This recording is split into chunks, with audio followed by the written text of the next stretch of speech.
लोग तो बोलिए रहे हैं कि बकरीद के दिन में कौन जरूरी था मसाल जुलूस निकालने का। परमिशन नहीं था तो काहे मसाल जुलूस निकालने चले गए जो पुलिस के द्वारा कार्रवाई करनी पड़ी। उसके बाद आप लोग जाके उनके ऑफिस में तोड़ फोड़ किए, ये कहाँ तक सही? सर तोड़ फोड़ मैंने नहीं किया। आप पर लाठीचार्ज हो गया आप ही के सरकार में। लोग मांग कर रहे हैं कि आप लोग इस्तीफा काहे नहीं दे रहे हैं। मनीष कश्यप को पिटाई लगी, उन्होंने इस्तीफा कल रात में ही दे दिया। दोस्तों अभी रात के लगभग 11:30 बज रहे हैं और अभी हम लोग दरभंगा के डीएमसीएच में हैं और यहाँ पर जितने तमाम लोगों को आप देख रहे हैं ये वही लोग हैं जिनके बारे में भी पूरे बिहार में चर्चा हो रही है। जी हाँ, वही भाजपा के कार्यकर्ता जिन पर पुलिस के द्वारा कार्रवाई की जाती है। आप लोगों को पता ही है कि बिहार में एनडीए की सरकार है, वहीं देश में भी जो है एनडीए की सरकार है। इसके बावजूद भी पता नहीं क्यों ये तमाम लोग जानना चाहते हैं कि भाजपा के कार्यकर्ताओं को पिटाई लग जाती है। और ये जिला अध्यक्ष जी हैं, जब परमिशन नहीं था तो काहे मसाल जुलूस निकालने चले गए जो पुलिस के द्वारा कार्रवाई करनी पड़ी। हम अपने लोगों को रोकने गए थे, प्रशासन ने कहा आपको अनुमति नहीं है, तो बोले हम जुलूस नहीं निकालेंगे। तो रोकने गए थे तो पुलिस ये बात नहीं समझे कि रोकने गए हैं। मैं पुलिस को मैंने कहा, उन्होंने कहा कि परमिशन नहीं है, हम नहीं निकालेंगे। कोई एक एविडेंस दिखाइए जिसमें मसाल जला हो तो आप प्रशासन से पूछिए। मसाल जला भी नहीं था। जला भी नहीं था।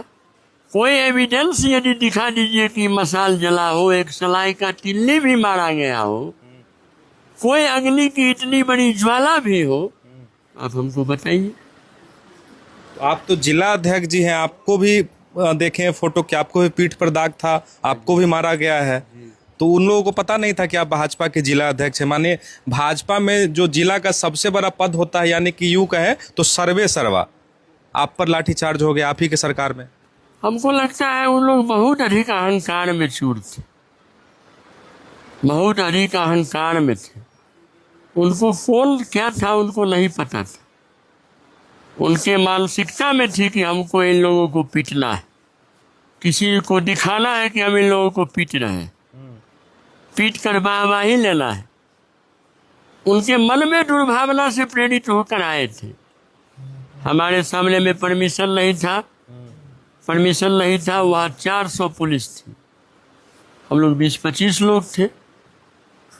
हम लोग सभी लोगों को मना कर दिया था, फिर भी हमारे कुछ लोग वहाँ जमा हो गए थे। तो यदि हमने कोई मीटिंग कॉल किया, कोई जुलूस को का आमंत्रण दिया, हमारा नैतिक दायित्व बनता है जी।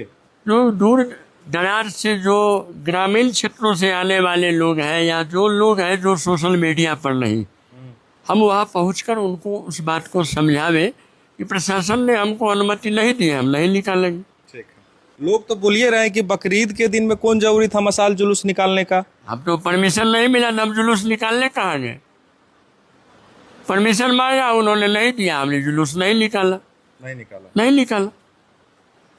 ठीक। कोई जुलूस का प्रमाण हो तो आप बताइए। जुलूस का कोई प्रमाण नहीं था। देखिए, यह लड़ाई देशद्रोही और देशभक्तों के बीच में,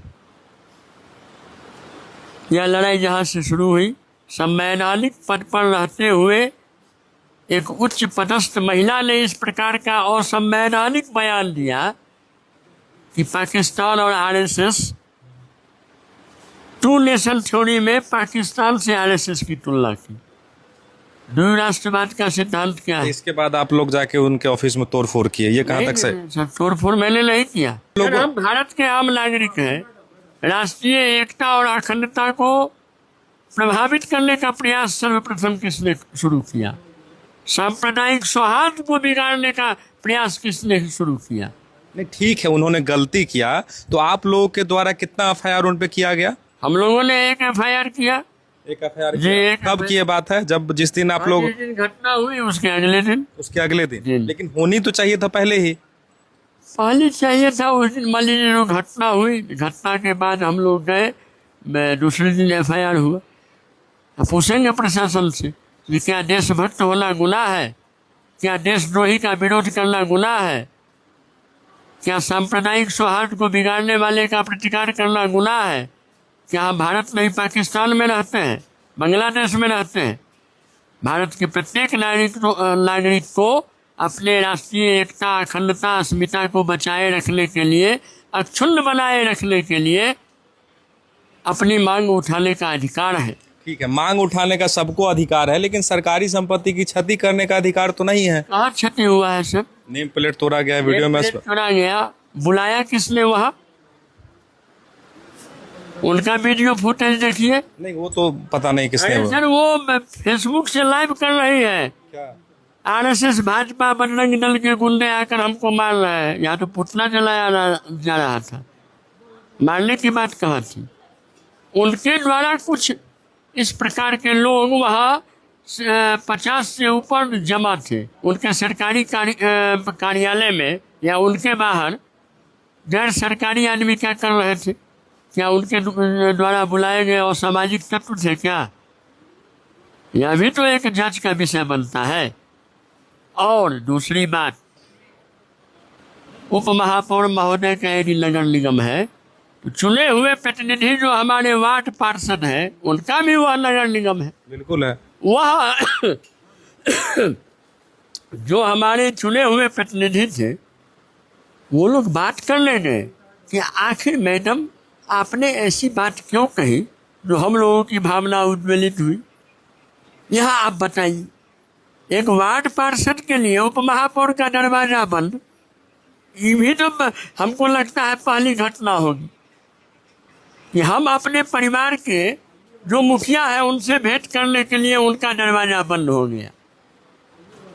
वहाँ कोई तोड़फोड़ नहीं हुआ। आप नगर निगम में पता लगाइए, पीछे से नगर निगम के स्टाफ के द्वारा उनका ताला को तोड़ा जा रहा था। जो खटखट की आवाज़ आ रही थी, वह खटखट की जो आवाज़ आ रही थी उनके लोगों के द्वारा ताला तोड़ा जा रहा था। बालेंदु जी हैं, देख रहे होंगे कि बेड पे लेटे हुए हैं और इनका हाथ फ्रैक्चर हो गया है। नहीं, फ्रैक्चर नहीं हुआ है, गंभीर चोट है और एक्सरे का रिपोर्ट आया है। तो प्रिकॉशन के लिए सर ने ये बांध रखा था। लोग मांग कर रहे हैं कि आप लोग इस्तीफा काहे नहीं दे रहे हैं। मनीष कश्यप को पिटाई लगी, उन्होंने इस्तीफा कल रात में ही दे दिया। आप लोगों को लगी पिटाई है, लेकिन भाजपा के जो बड़े बड़े नेता हैं, जैसे कि डिप्टी सीएम, दो डिप्टी सीएम, एक भी डिप्टी सीएम बात किए कि नहीं पता, लेकिन सोशल मीडिया पे पोस्ट तक नहीं किए हैं। आने की बात छोड़ दीजिए। देखिए विवेक जी, हम शुरू करना चाहेंगे ये बात वहीं से जहाँ से आरएसएस की बात हुई थी। एक्सीडेंटली दरभंगा नगर निगम में इस बार मेयर और डिप्टी मेयर दोनों एक धर्म विशेष के लोग बन गए। और वो जिस नाजिया हसन पे अभी यह बात चल रही है, जिन्होंने आरएसएस की तुलना पाकिस्तान से की, 2 नेशन के साथ जोड़ा, वो हमारी पत्नी उनसे थोड़े मतों से पिछड़ गई थी उप महापौर के चुनाव में, आपको पता है। तो एक्सीडेंटली ये लोग बन गए थे, लेकिन हुआ क्या और उस दिन क्या हुआ है मैं थोड़ी देर में आपको बता देता हूँ। कि उन्होंने पाकिस्तान से तुलना की हमारे मातृ संगठन आरएसएस की। हम लोग कार्यकर्ता तो बाद में बने, पहले तो हम सभी संघसेवक हैं। और मातृ संगठन की तुलना हमारे विद्रोही देश, विरोधी देश, दुश्मन देश से युद्ध काल में, जब अभी भारत पाकिस्तान के बीच में माहौल गर्म है, आतंकवादियों के ठिकाने उड़ाए गए हैं, ऑपरेशन सिंदूर चल रहा है, उस समय में ये बात करना आपसी विद्वेष बिगाड़ने जैसा है या नहीं है। और फिर मैं आता हूँ उस दिन की घटना पर कि जितनी भी बातें हुई उनके साथ, नाजिया हसन जी के साथ, उसके वीडियो फुटेज हैं, सौहार्दपूर्ण वातावरण में हुए। उनके जिला अध्यक्ष कांग्रेस के दयानंद पासवान जी बैठे हुए थे, वो उनको बोल रहे हैं कि जिन्हें एक बार माफ़ी मांग लीजिए, क्या हो जाएगा। मेयर साहब के पति जी बैठे हुए हैं, वो बोल रहे हैं जो माफ़ी मांग लीजिए। हमारी पत्नी जी भी होली पर कुछ बोल दी, गलत इंटरप्ट हो गया था तो माफ़ी मांग ली। सभी लोग उनको बोल रहे हैं माफ़ी मांग लीजिए, और उन्होंने माफ़ी मांगी, खेद प्रकट किया, सार्वजनिक किया, अपना पोस्ट भी डिलीट किया और सब कुछ सौहार्दपूर्ण वातावरण में किया। और डीएसपी साहब और डीसीएलआर साहब के सामने किया। ये वही डीएसपी साहब हैं, मैं याद दिला दूँ, अमित कुमार जी, उनके सामने में सारी वार्ता हुई। और 15 मिनट बाद जब हम लोग वापस गए तो वो मीडिया में बयान देती है कि सरकार है ना उनका, हमको बच्चा विद्यार्थी जैसे पढ़ा के प्रशासन जो है सो गलत बयानबाजी करा दिया, हम कोई जो है पोस्ट डिलीट करा दिया, हम कोई दुखी नहीं है, कोई माफ़ी नहीं मांगे हैं। तो वो पलटनामा डीएसपी साहब के सामने की घटना की हुई। उसके बाद भी एक तो गलत पोस्ट करने का केस, और फिर उनके सामने हुई घटना और डिलीट करने के बाद ये उनके अपने ही बयान से पलट जाने का केस। डीएसपी साहब को झूठा साबित करने का केस वो अमित कुमार जी ने नहीं किया, लेकिन उन्होंने हम लोगों पर झूठा केस कर दिया नगर थाना में, ये आप बता रहे हैं। तो हम लोगों पर केस हो गया, ये हम लोगों को पता तो अभी तक नहीं है, लेकिन हमारे ऊपर से केस हुआ और अगले दिन जब मुकेश महासेठ जो बुरी तरह जो है सो आज घायल हैं और निगम पार्षद हैं, वो केस किए, वो केस दर्ज नहीं हुआ। इन सभी बातों को लेकर हम सभी भाजपा कार्यकर्ता, सनातनी कार्यकर्ता जब जुलूस की बात किए, ऑर्डर नहीं मिला तो बत्ती की एक लौ नहीं जली, जुलूस की मसाल जुलूस में एक लौ नहीं जली। और जैसा कि अध्यक्ष जी ने कहा कि पता नहीं कहां से लौ जल गई कि हमारे कार्यकर्ता पूरी तरह कूटे गए। नाजिया हसन जी दे विवादित बयान, नाजिया हसन जी दे फिर बयान से पलटवार। और मैं एक और बात विवेक जी कहना चाहूँगा कि बकरीद के अवसर पर हम लोगों को आदेश नहीं मिला, तो होली के अवसर पर जुम्मा था ना इस बार, तो होली में जुम्मा था और मेयर साहब ने बोला 2 घंटा होली रोक दीजिए। उसी नगर निगम की बात हो रही है। मेयर साहबा अंजुम आरा ने कहा 2 घंटा के लिए होली रोक देनी चाहिए उस दिन जुम्मे की नमाज के लिए, लेकिन बाद में फिर अपने बयान के लिए माफ़ी भी मांगी। उसी नगर निगम की उपमा आप और ये बात कर रही हैं। तो होली के दिन में अगर 1 घंटे के लिए 100, 200, 500 लोग एक साथ जुम्मे की नमाज कर सकते हैं, तो बकरीद के दिन में हम 50-100 एक साथ अपने ही परिसर में विरोध प्रदर्शन भी नहीं कर सकते। ये नगर निगम में एक धर्म विशेष के लोग मेयर, डिप्टी मेयर बनने की वजह से कानून बदल गया है क्या, या कानून देश संविधान से चल रहा है? तो मुझे ऐसा लग रहा है कि उस दिन भी सब कुछ डीएसपी अमित कुमार जी के सामने हुआ और उस दिन भी जो हुआ है सो मारो अभद्र भाषा का प्रयोग करते हुए डंडा चलाया गया उन्हीं के आदेश से। तो ये लॉ कहाँ से जल रही है और कानून 2 क्यों हो रहे हैं और हम लोग कूटे जा रहे हैं? आप तो कह रहे हैं कि आप ही की सरकार है, लेकिन नगर निगम में हो रहा है। नगर निगम के डिप्टी मेयर के बयान को बचाने के लिए, उन्हें बचाने के लिए सब साजिश हो रहा है। और लगातार हमारे अध्यक्ष जी और हम लोग मांग कर रहे हैं कि ये जिहादी मानसिकता की औरत है, इसके कनेक्शन बहुत गलत हैं, पाकिस्तान से भी हैं, हो सकते हैं। इनके कॉल डिटेल की जांच होनी चाहिए।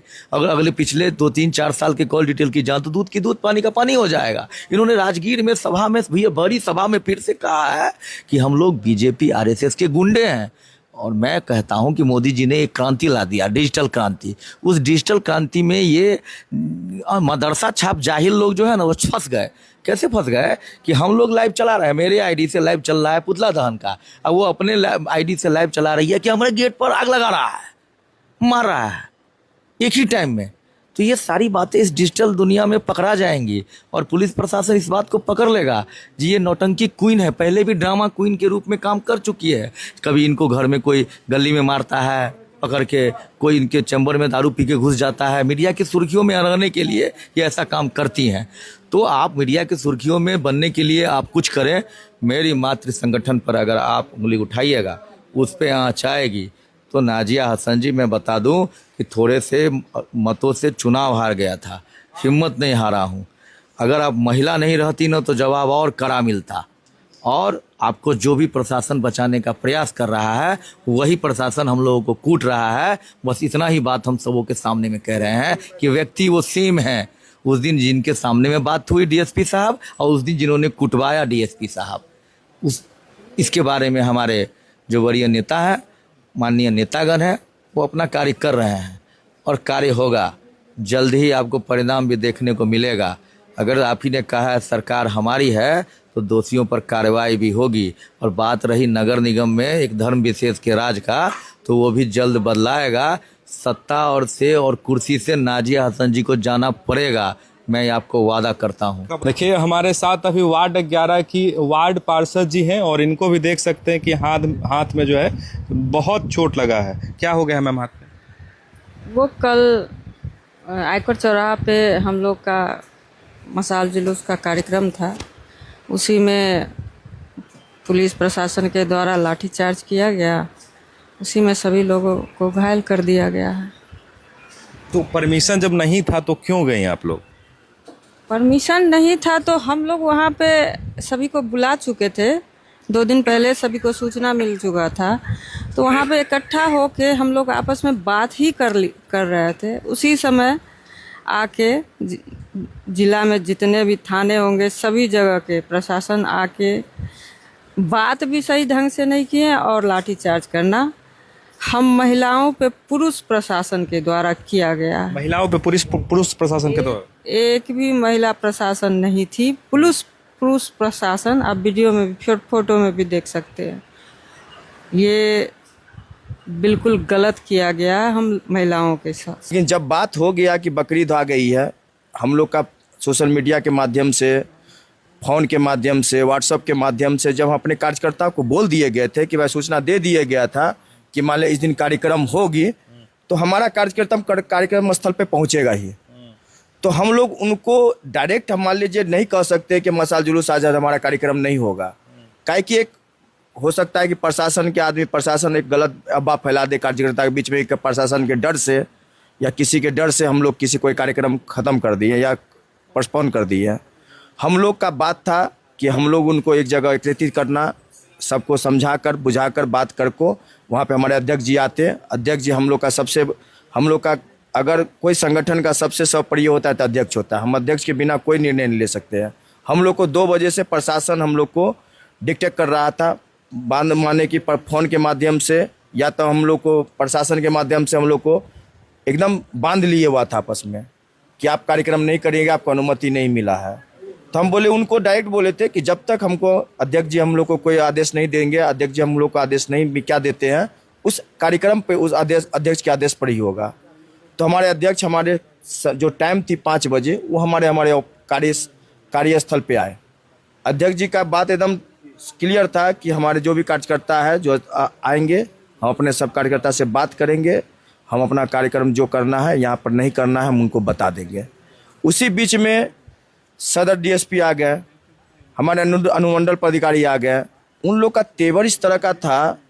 आप एक हम बात ये जानना चाहते हैं कि प्रशासन हम लोग के जो पैसा टैक्स की होती है उस पैसा से वो लोग का पेमेंट मिलती है, दरमाहा मिलती है, और उन लोग का जो बात रहता है, स्टाइल रहती है बात करने की, उन लोग को लगता है कि हम लोग कार्यकर्ता हैं, हम लोग उनसे बात करें तो आँख उसका जो रहे उसका आँख झुका के बात करे। उसकी जो स्टाइल रहती है इस तरह की, जैसे कि लगता है गुंडा जो फिल्म सिंघम फिल्म देख के आता है वो अजय देवगन बन गया हुआ। यहाँ पे अजय देवगन चलने वाला है? ये अजय देवगन का डॉल है? उन लोग का है कि हम उनको आँख देखे तो मुंडी झुका के चले, उनका माने कि उसका जो स्टाइल देख रहे थे इस तरह का नहीं चलता है। प्रशासन है, आज हमारे अध्यक्ष जी को टारगेट क्यों बना दिया गया कि वो आँख में आँख देख के प्रशासन से बात करते हैं, वो अपना सच्चाई बात अपने जवान पे रखते हैं। हम लोग को टारगेट क्यों किया जा रहा है कि हम लोग प्रशासन का जो भी बात रहता है खुल के उनको सामने रखते हैं, इसलिए हम लोग को टारगेट किया जा रहा है। चलिए, और भी कुछ महिला कार्यकर्ता है, उनसे भी कोशिश करेंगे कि बात हो जाए। देखिए, ये दोनों महिला कार्यकर्ता है, ये दोनों भी उस दिन शामिल थी। क्या नाम हुआ मैम आपका? सपना भारती, भाजपा महिला मोर्चा के जिला अध्यक्ष हुए। जिला अध्यक्ष है महिला मोर्चा जी। तो सब लोगों ने सब कुछ बताया, तो आप लोगों पे सच बात है कि पुरुष जो है पुलिस के द्वारा लाठीचार्ज किया गया?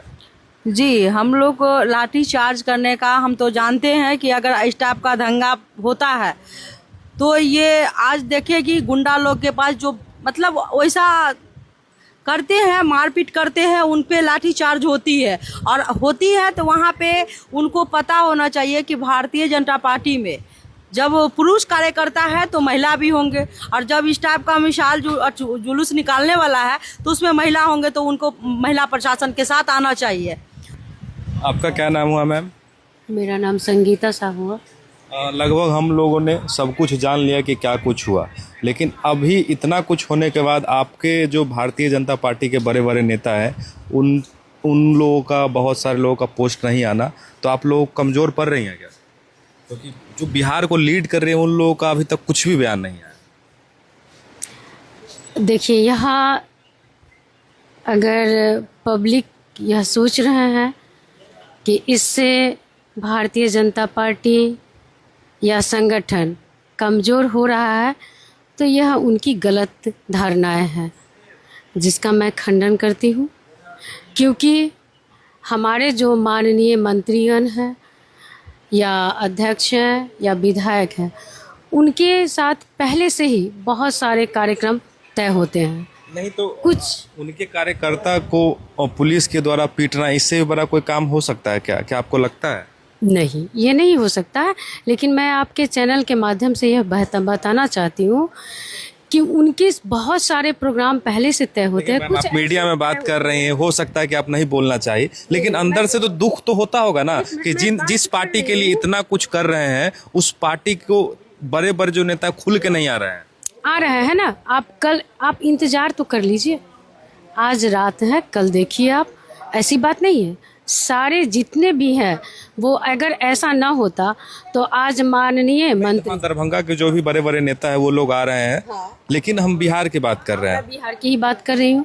बिहार में जैसे कल रात, उतनी रात गए मेरे सांसद महोदय गोपाल जी ठाकुर आए, आज राज्यसभा सांसद धर्मशिला गुप्ता आई। वो तमाम लोग दरभंगा से ही बिलोंग करते हैं। हम ये कह रहे हैं बिहार के जो जैसे डिप्टी सीएम हो गए, दो डिप्टी सीएम है भाजपा के, वो लोग का अभी तक कोई प्रक्रिया नहीं है। देखिए, ये अभी क्या है ना कि इमीडिएट उन लोगों का दौरा चल रहा है अभी कहीं न कहीं बिहार में। अभी तुरंत 2 दिन पहले नीतीश कुमार जी और दोनों डिप्टी सीएम आए हुए थे। तो आप समझ सकते हैं कि वो लोग सारा हम लोग का क्या चल रहा है, क्या नहीं चल रहा है, किस तरह से वो सारा मेंटेन कर रहा है। यहाँ कैसे क्या डील करना है वो लोग पूरा सेट कर लिए हैं। हाँ, 100% वो लोग काम कर रहे हैं। Thank you.